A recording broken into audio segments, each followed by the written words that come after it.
thank you all so much for coming. This is the beginning of our battle to convince the leadership in the House and the Senate that it's time for a vote. Thank you for coming. We can do this.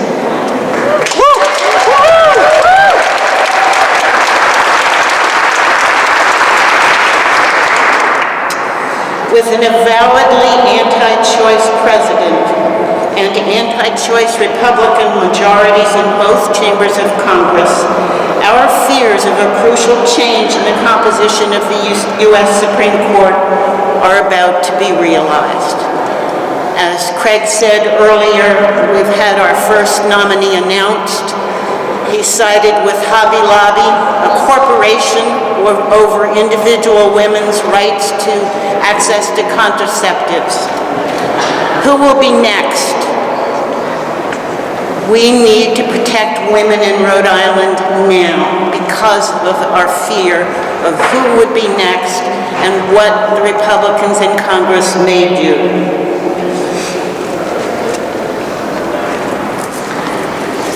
I went to college in Pennsylvania, Bucknell University, which is kind of in coal mining country. When I was 21, on my 21st birthday, my boyfriend then suggested that we have intercourse. It would be for the first time for me. He thought that was a good way for me to celebrate my birthday, maybe for him to celebrate my birthday. And I was not as wise as I am now. I went along with it. And my very first time having intercourse, I got pregnant.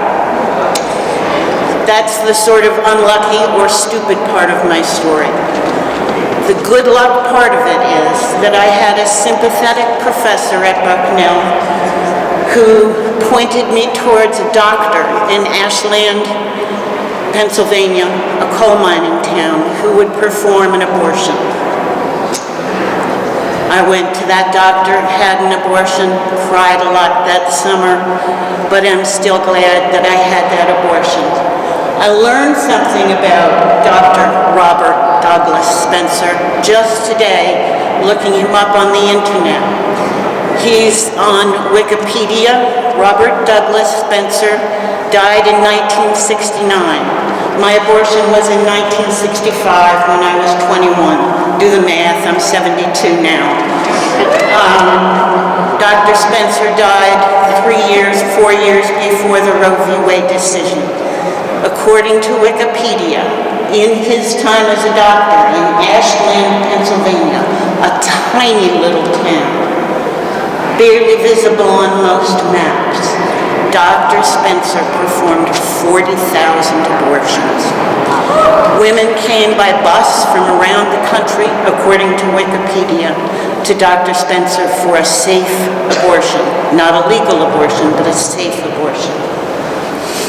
Dr. Spencer was protected by his community for the most part because he also helped or treated coal miners with black lung disease. He actually was a leader in developing some new treatments, and he was the only doctor in the area that would go into a coal mine to treat an injured coal miner.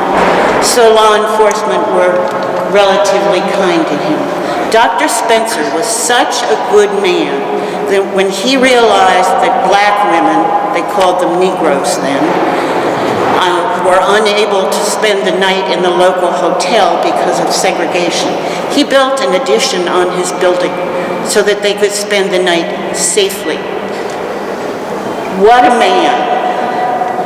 But too many women in those years before Roe v. Wade weren't lucky enough to find a doctor like Dr. Spencer.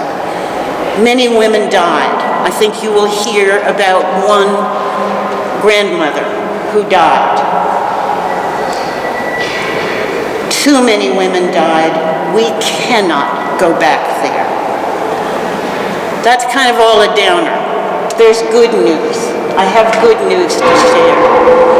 This year, there are 7 new members of the House who replaced anti-choice members of the House.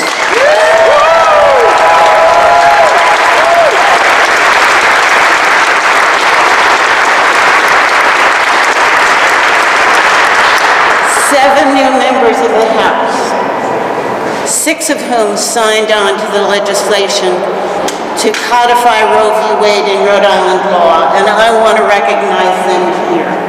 They are Maura Walsh, Julie Casamora, Susan Donovan, and Marcia.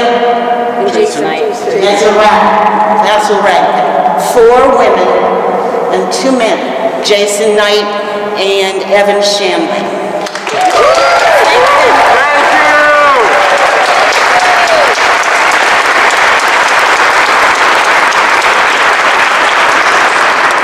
Marcia is up there. Marcia, give away. Thank you, Marcia.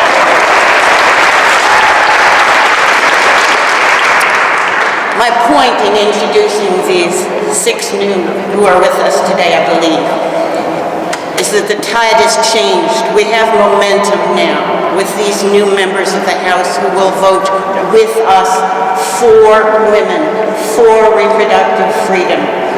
I have on the piece of legislation 36 signatures, counting my own, 36 signatures of my colleagues in the House in support of reproductive freedom in Rhode Island law.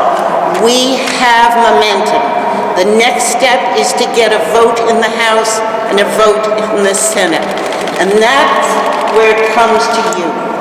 You need to be talking to your representatives, your senators, urging them to vote the right way and urging them to urge their leadership to bring this to a vote. I'm pleading with you. Let's get this done so that the women like I am, with white hair, who remember those awful days, can relax about the future of Rhode Island. Thank you all for coming, and let's get